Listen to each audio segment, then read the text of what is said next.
युवाओं के लिए 1000 रुपए का मासिक भत्ता। 2015 का ये अनुमान था कि 18 साल से 35 साल के युवाओं को जब तक उनको नौकरी न मिले 1000 रुपए प्रति माह उनको मिलेगा। आज तक मुझे इसका कोई लाभार्थी मिला नहीं। इस योजना को न शुरू किया गया न इसको आज किया जा रहा है।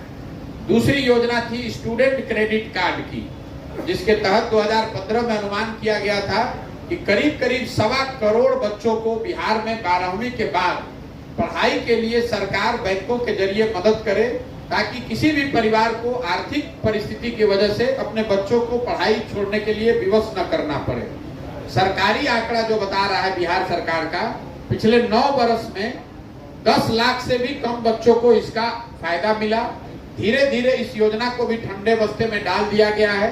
राह चलते बहुत कम लोग मिलते हैं जिनको स्टूडेंट क्रेडिट कार्ड का कोई लाभ मिला। नमस्कार, मुजफ्फरपुर देख रहे हैं आप। मेरा नाम है उत्तम कुमार। देखिए, प्रशांत किशोर जो है बीते 11 महीने से जो है अपने जन स्वराज अभियान के तहत जो है पदयात्रा पर है, और आज उन्होंने मुजफ्फरपुर के आरडीएस कॉलेज में प्रेस वार्ता की, जहां उन्होंने कई सारे मुद्दों पर जो है बातचीत की है। उन्होंने केंद्र सरकार और राज्य सरकार की जो कल्याणकारी योजनाएं हैं उनका उन्होंने पोल खोल दिया है। उन्होंने विधायक तक पर यह बता दिया है कि जो योजनाएं हैं उनसे कमीशन उनको जाता है। कई सारी बातों को उन्होंने कहा है, और उन्होंने 1 नेशन और 1 इलेक्शन का भी जिक्र करते हुए बताया कि इसका एक तरह से उन्होंने समर्थन किया है। उन्होंने बताया कि अगर सरकार की नीयत सही है तो यह देश के हित में है। साथ ही क्या कुछ कह रहे हैं प्रशांत किशोर, सबसे पहले आप वो सुनिए। चल रही हैं, उसकी सबसे पहली योजना ये थी युवाओं के लिए 1000 रुपए का मासिक भत्ता। 2015 का ये अनुमान था कि 18 साल से 35 साल के युवाओं को जब तक उनको नौकरी न मिले 1000 रुपए प्रति माह उनको मिलेगा। आज तक मुझे इसका कोई लाभार्थी मिला नहीं।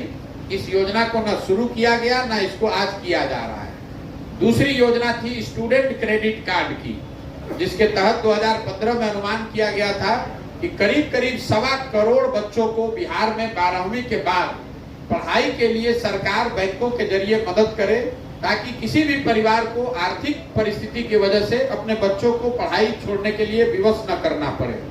सरकारी आंकड़ा जो बता रहा है बिहार सरकार का, पिछले 9 वर्ष में 10 लाख से भी कम बच्चों को इसका फायदा मिला। धीरे धीरे इस योजना को भी ठंडे बस्ते में डाल दिया गया है। राह चलते बहुत कम लोग मिलते हैं जिनको स्टूडेंट क्रेडिट कार्ड का कोई लाभ मिला है। तीसरी बड़ी योजना जिसकी चर्चा आप लोग खूब करते हैं वो है नल जल योजना। सरकार का दावा है कि 2/3 नल जल योजना चल रही है, 2/3 घरों में नल से पानी पहुंचा है। 2015 में जब योजना बन रही थी तो मैं उसमें शामिल था। उस समय का अनुमान था कि 25,000 करोड़ रुपया अगर 5 वर्ष में खर्च किया जाए तो बिहार के 80% से ज्यादा घरों में पानी नल से पहुंचा दिया जाएगा। आज 9 वर्ष के बाद हालात ये हैं कि 70% से ज्यादा नल जल योजना काम नहीं कर रही है। या तो योजना ठीक से बनी नहीं, या बनाते समय उसमें इतनी चोरी हुई कि वो चलकर बंद हो गई। लेकिन एक जो बड़ी समस्या नल जल को लेकर है जो मैं आपसे साझा करना चाहता हूँ, वो है उसकी जिस जमीन पर ये योजना बनी है उसकी मलकियत को लेकर, उसके मालिकाना हक को लेकर। जब ये योजना बनी उस समय जो वार्ड सदस्य थे उन्होंने या तो अपनी जमीन पर या अपने दोस्त मित्र रिश्तेदारों के जमीन पर ये योजना बनवा दी। उनको ये ऐसा बताया गया कि जब ये योजना चालू हो जाएगी तो हर महीने सरकारी नौकरी के तौर पर आपको कुछ पैसा मिलेगा। आगे हुआ ये कि ज्यादातर वार्ड सदस्य, करीब 90% वार्ड सदस्य चुनाव हार गए। अब जब वो चुनाव हार गए हैं तो वो इसका हैंडओवर ही ज्यादातर जगहों पर सही तरीके से हुआ नहीं। जो नया आदमी जीत कर आया है उसको नल जल का वो प्रभार मिला नहीं, और इसी परेशानी से शायद घबराकर अब सरकार ने इसकी व्यवस्था पीएचईडी को दे दी है। क्योंकि ये मालकियत जो इसका है जमीन का, मुझे गांव में लोग मिलते हैं जो बताता है कि हमारे जमीन पर नल जल लगा हुआ है और उसका लोग पानी का व्यापार करने के लिए उसका इस्तेमाल कर रहे हैं। शादी में, मरनी में, पढ़नी में अब पानी चलाकर बेच रहे हैं, टैंकर भर रहे हैं, उससे 1000-2000 रुपया कमा रहे हैं। तो जब तक इस समस्या का समाधान नहीं होगा तब तक नल जल योजना में चाहे आप पीएचडी को दे दीजिए, मुखिया जी लोग को दे दीजिए या वार्ड सदस्य को दीजिए, ये संभलने वाला नहीं है। एक जो और बड़ी योजना है जिसकी चर्चा थोड़ी बहुत होती है, जो सबसे बड़ी योजना थी 7 निश्चय की, वो है नालियों गलियों के पक्कीकरण की योजना। 2015 में एक अनुमान किया गया था कि 80,000 करोड़ रुपया अगर खर्च किया जाए तो बिहार के हर घर से निकलने वाली पानी को एक पक्के नाली से निकाला जाएगा। गांव में एक बड़ा नाला बनाया जाएगा जिससे नालियों को जोड़ा जाए और बड़े नाले के जरिए पानी को निकालकर उसका निस्तारण किया जाएगा। गांव में जो मैं देख रहा हूं, सड़कों के किनारे बड़े नाले बने हुए हैं, कुछ बेतरतीब तरीके से नाले बनाए गए हैं, लेकिन घरों के नालियों को इन नालों से जोड़ा नहीं गया और इन बड़े नालों से पानी को निकालकर इसके निस्तारण की व्यवस्था नहीं की गई। नतीजा ये हुआ है कि ज्यादातर ये बड़े नाले कूड़ेदान में परिवर्तित हो गए हैं। इससे जल निकासी का काम बहुत कम जगहों पर ही हो रहा है। दो उद्योग जो बिहार में बहुत तेजी से चल रहे हैं, फल फूल रहे हैं, अभी तक कोई उद्योग तो हमको मिला नहीं। दो उद्योग, एक अवैध शराब और अवैध बालू का कारोबार।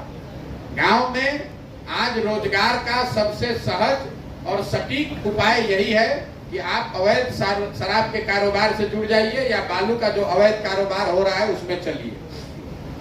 इसके हालात ये हैं कि कोई ऐसा गांव नहीं है जहां 4-5 नवयुवक शराब के अवैध कारोबार से न जुड़े हुए हैं। बालू के अवैध कारोबार का आलम यह है कि राह चलते हुए अगर 10 ट्रक मिलते हैं तो उसमें 2-3 ट्रक निश्चित तौर पर अवैध बालू के खनन से जुड़े हुए हैं। तो ये दो ही उद्योग आज बिहार में चल रहे हैं, अवैध शराब और अवैध बालू का कारोबार। दो क्षेत्र जहां हमको सुधार दिखा वो है सड़क और बिजली। बिजली निश्चित तौर पर बिहार में हम लोग जहां भी गए हर जगह बिजली आ गई, हर घर, टोले, गांव में, पंचायत में बिजली पहुंच गई है। लेकिन बिजली को लेकर जो हम लोग गांव में सुन रहे हैं और जो मैं पिछले 8-9 महीने से बता रहा हूं, उसका एक आपने परिणाम कटिहार में देखा।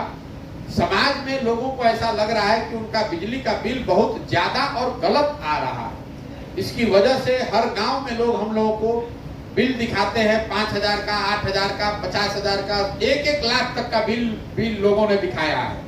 एक बार बिल अगर आपका गलत आ गया तो आपके पास कोई उपाय नहीं है। DCLR के ऑफिस का चक्कर लगाइए या लोक अदालत में घूमिए। कई जगह पर लोग ऐसे मिले जिन पर FIR हो गया है बिजली के बिल के चक्कर में, और उनको अपना घर द्वार छोड़कर भगोड़े की तरह जीना पड़ रहा है। इसी वजह से मैं कह रहा हूं कि आज नहीं तो कल 2-3 साल में आप देखेंगे बिजली के गलत और बड़े बिल के आधार पर बहुत बड़ी समस्या समाज में, राजनीतिक सामाजिक समस्या खड़ी होनी है। एक उदाहरण हम लोगों ने ऑलरेडी कटिहार में देखा, जहां प्रोटेस्ट होते हुए 3 लोगों की दुखद मृत्यु हो गई है। एक जो सुधार दूसरा दिखा वो है सड़क। निश्चित तौर पर जो नेशनल और स्टेट हाईवे है उसमें सुधार दिखा है, उसमें सुधार हुआ भी है। लेकिन ग्रामीण सड़कों की जहां तक हालात हैं, वो चाहे प्रधानमंत्री संपर्क योजना हो, मुख्यमंत्री ग्रामीण सड़क योजना हो या पंचायत REO की सड़क हो, इन सड़कों की स्थिति लोग बता रहे हैं कि कमोबेश वही है जो लालू जी के राज में होती थी। ग्रामीण सड़कों की स्थिति बदहाल है। स्टेट और नेशनल हाईवे में सुधार हुआ है। कुल मिला जुलाकर 3 सबसे ज्यादा सुने जाने वाला जो शब्द है वो है अफसरशाही से परेशान जनता। जो भी मिले, जहां पर भी लोग मिलते हैं, पत्रकार मिले, जनप्रतिनिधि मिले, प्रबुद्ध मिले, सामान्य आदमी मिले, हर आदमी बता रहा है कि भैया बिहार में अफसरों की ही मनमानी है, अफसर जो चाहेगा वही होगा। दूसरी जो बात है दूसरा शब्द है भ्रष्टाचार। बिहार में 2005 के बाद लोगों की एक समझ बनी थी कि धीरे धीरे सरकारी भ्रष्टाचार पर, खासकर छोटे स्तर पर जो भ्रष्टाचार होता है विभागों में, उस पर कमी आई थी। आज की स्थिति यह है कि समाज का मानना है कि कोई भी सरकारी काम ऐसा नहीं है, चाहे आपको जमीन का रसीद कटाना है, आपको जन्म और मृत्यु प्रमाण, जाति प्रमाण पत्र लेना है, आपको पासपोर्ट का वेरिफिकेशन कराना है, कोई ऐसा काम नहीं है जो बिना पैसा दिए आप बिहार में करा सकते हैं। और तीसरा है PC। ये नया शब्द हम सुन रहे हैं, पिछले 4-5 वर्ष पहले नहीं था। हर योजना में व्यवस्थित तरीके से PC का काटा जाना। बिहार में और कोई व्यवस्था हो चाहे नहीं, हर योजना में कितना % PC काटा जाना है और उसमें किस व्यक्ति का, किस वर्ग का कितना हिस्सा है, ये पूरी व्यवस्था बनी हुई है। और सबको मालूम है कि ये केंद्र, चाहे योजना केंद्र की हो कि राज्य की, 10% से लेकर 40% तक PC काटा जा रहा है। कुल मिला जुलाकर मेरा ये अनुभव रहा है। मुजफ्फरपुर को लेकर मैंने आपको कोई विशेष टीका टिप्पणी नहीं की। एक बात मैं खाली बताना, प्रतिक्रिया ये है कि अगर सही नियत से इस चीज को किया जाए और एक ट्रांजिशन का फेज हो 4 साल 5 साल का, ताकि सबको उस व्यवस्था में आने के लिए एक समुचित समय मिले, तो ये देश के हित में है। ऐसा इसलिए कि सबसे पहले तो ये देश में पहले लागू था 17-18 साल तक। दूसरा, भारत जैसे बड़े देश में, मैं खुद इलेक्शन से जुड़ा रहा हूँ, हर साल 25% भारत का हिस्सा करीब करीब वोट करता है। तो पूरे टाइम सरकार चलाने वाले लोग जो है वो इसी चक्र में फंसे रहते हैं, आज यहाँ इलेक्शन, आज वहाँ इलेक्शन। अगर इसको एक बार या 2 बार में किया जाए तो ज्यादा बेहतर होगा, उससे खर्च भी बचेगा और जवाबदेही भी बचेगी। जनता को भी एक बार ही निर्णय लेना होगा। अब लेकिन चूंकि ये व्यवस्था 67 के बाद से करीब 50 वर्षों से बन गई है, इसको ओवरनाइट अगर आप ट्रांजिशन करेंगे तो उसमें दिक्कत आ सकती है। तो अभी सरकार शायद बिल ला रही है, जैसा आप मीडिया बंधु बता रहे हैं, बिल को आने दीजिए। अगर सरकार की नीयत सही में ठीक है, इस चीज को होना चाहिए, होने से देश को फायदा है। लेकिन मैं फिर इस पे एक क्वेश्चन जरूर डालूंगा। मान लीजिए कि आप अपराध, आतंकवाद निरोधक कोई कानून लाते हैं, तो कानून लाना तो अच्छी बात है, आप आतंकवाद रुकना चाहिए, उसके खिलाफ कार्रवाई होनी चाहिए। लेकिन उस कानून का उपयोग अगर आप किसी वर्ग विशेष या समाज विशेष को प्रताड़ित करने के लिए करते हैं, तो उसका तो इसलिए वो जस्टिफाइड नहीं है। तो किस नियत से सरकार ला रही है और कितने साफगोई से, ईमानदारी से इसको लागू कर रहे हैं, इस पर निर्भर करता है। लेकिन मूलतः इलेक्शन हर रोज न हो, हर साल न होकर अगर एक बार में या 2 बार में होंगे, तो उससे देश का, समाज का आर्थिक, सामाजिक, राजनीतिक फायदा है। नहीं, मेरे भाई ऐसा है, देखिए, आप जो हमने व्यवस्था यहाँ बनाई है, जो हमारे कंट्रोल में है, आप इसमें कहीं पर भी मेरा एक फोटो भी दिखा दीजिए। पीके फॉर सीएम तो बहुत बड़ी बात है। हमने ना कोई दल बनाया है, ना हम उस दल के नेता हैं, ना हम अपना कहीं तस्वीर लगाते हैं। ये एक अभियान है जो मैं समझता हूं कि बिहार की सारी समस्याओं के मूल में एक समस्या है कि बिहार के लोग अपनी समस्याओं पर वोट नहीं करते हैं। तो जन सुराज की का जो उद्देश्य है वो सिर्फ और सिर्फ ये बताना है लोगों को कि भाई जो आपकी समस्या है, आपके बच्चों के भविष्य से जुड़ी हुई जो बात है, कृपा करके आप उस पर वोट दीजिए। जिसको वोट देना है दीजिए, हमको उससे मतलब नहीं है। लेकिन वोट आप बच्चों के पढ़ाई के लिए दीजिए, रोजगार के लिए दीजिए। सिर्फ बात करते रहने से, मैंने अभी आपको गिनाया इतनी समस्या, हम तो आज देख रहे हैं तो समझ रहे हैं। आप में से बैठा हुआ कौन आदमी जो समस्या नहीं जानता है? और आप और हम तो जान रहे हैं, इस पर चर्चा कर रहे हैं। जो लोग इसको भोग रहे हैं वो तो रोज इसको फेस कर रहे हैं।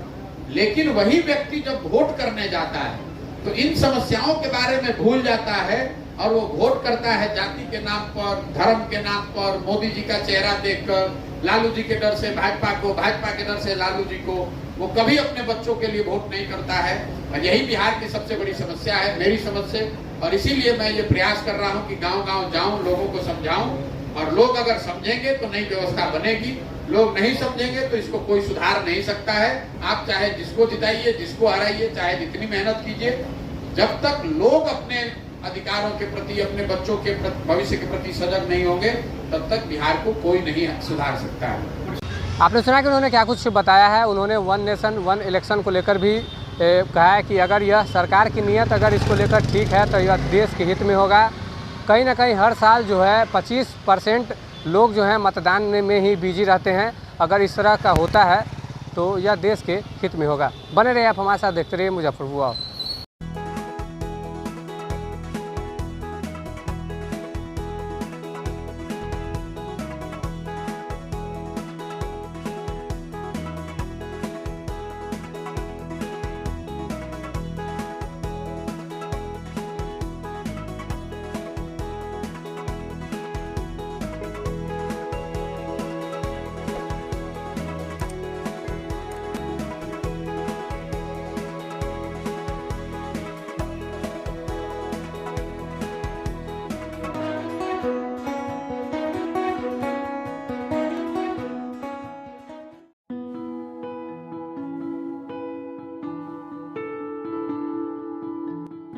मुजफ्फरपुर का वही विश्वसनीय वैशाली पेस्ट्रीज अब नए अवतार में एक बार फिर से आप सभी की सेवा को तैयार है।